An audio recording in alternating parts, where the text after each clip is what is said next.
A reading from St. Paul's second letter to the Corinthians. Even if our gospel is veiled, it is veiled to those who are perishing.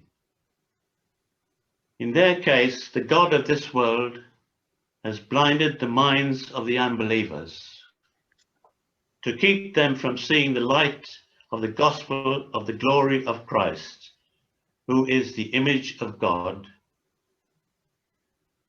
For we do not proclaim ourselves, we proclaim Jesus Christ as Lord of ourselves, as your slaves for Jesus' sake.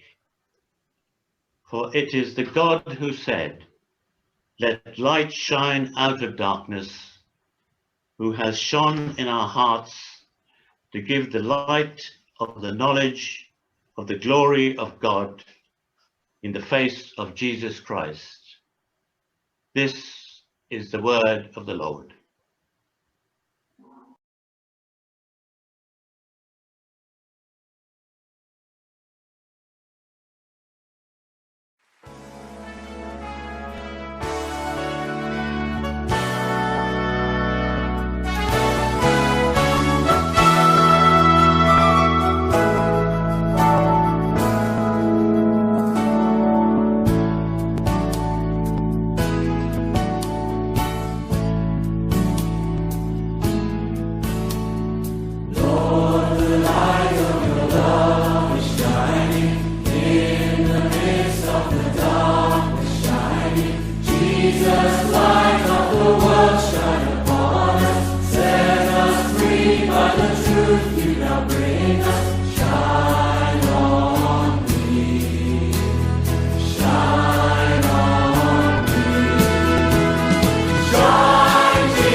Hear the Gospel of our Lord Jesus Christ, according to Mark.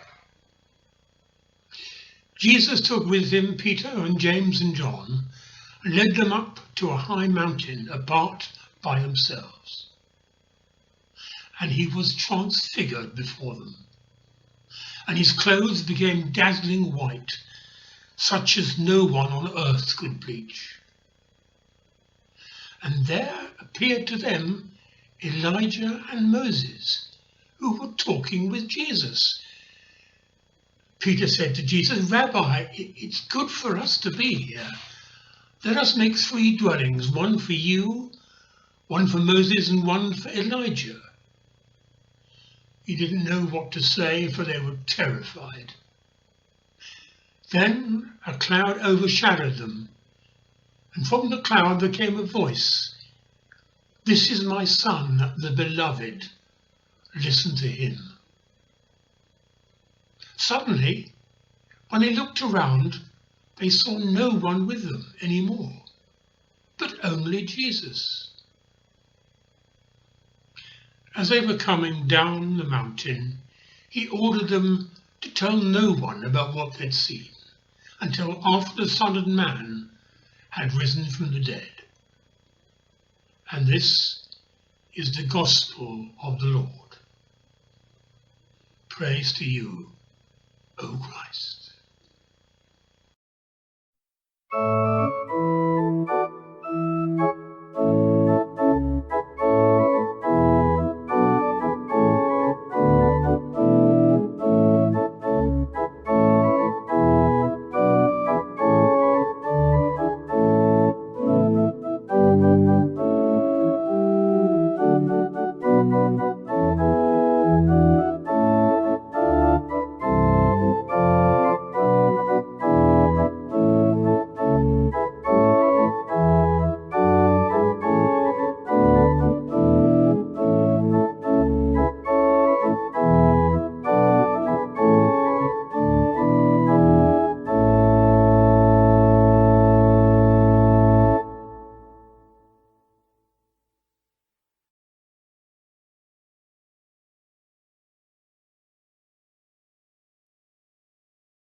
Andrew Lloyd Webber wrote the music of our first hymn. The original lyrics, "Love, love changes everything," seemed to me to be great for Valentine's Day, and they were written for his musical aspects of love. And some of the aspects of love are such that led to the execution of St. Valentine on 14th February 269 AD. Emperor Claudius prohibited the marriage of young people because he was busy recruiting troops, and he thought that unmarried soldiers fought better. The Roman priest Valentine thought couples who were in love should be helped and encouraged by the sacrament of marriage. So secretly he broke the rules and he married them. The emperor discovered this and sentenced Valentine to what was then known as a 3-part execution. First beating, then stoning, then finally decapitation. Well, what's that got to do with the Transfiguration? Well, that's another aspect of love. At the beginning of Mark's Gospel, verse 1, Mark is so clear, the beginning of the good news of Jesus Christ, the Son of God. But by the time we get to chapter 9, we're past the beginning of the good news. We've had the picture of Jesus in action. We've had the healings, the feeding of the 5,000, the calming of the storm, the walking on the water, and so much more. Now, at the end of chapter 8 first, Jesus tells his disciples he's on his way to Jerusalem to be killed. It was decision time. Also, it was decision time for Jesus, because he had a choice. But he had decided to go to Jerusalem. He knew he faced the cross.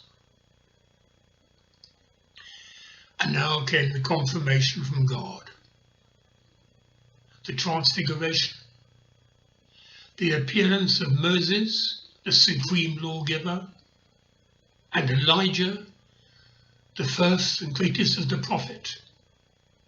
And then the voice of God, "This is my Son, the beloved." Jesus knew he was on the right path. And for Peter, James and John, well, they'd seen the evidence, but they'd just been told by Jesus he was going to Jerusalem to die. Exactly the opposite of everything they had been expecting. The opposite of what they'd dreamed, they'd hoped, they'd prayed for. But they had in front of them the glory of Christ, the shining Christ. Moses and Elijah, then the voice from God, "This is my beloved." They had a choice too. You see, they could have actually said, "This doesn't fit our system. It's not what we expected. We can't be doing with this." But there was something about the man from Galilee that amidst their confusion and uncertainty, they decided to follow him. They didn't have the answers. They had a lot of questions. But there's something about Jesus that drew them to him. And now another aspect of love. The love of God and Jesus for us. All too often we take love for granted, whether it be human love or divine love. But with Son, Christ changes everything, how we live and how we die, but only if we let him. We too have a choice. We could, like Peter, James and John, be in for a surprise. You see, you don't need to be on a mountain top to be surprised by God. He can surprise you on the beach or on the footbridge, or even, dare I say, in church. Lent is a time to get a bit of space and let your God love you. To open our hearts and minds to his presence and be liberated by his love. The choice is ours. But Christ can change everything. Do we want our lives to tell his story and flood the nations with his grace and his mercy? Do we want to let the love of Jesus shine? We have a choice. Thanks be to God. Amen.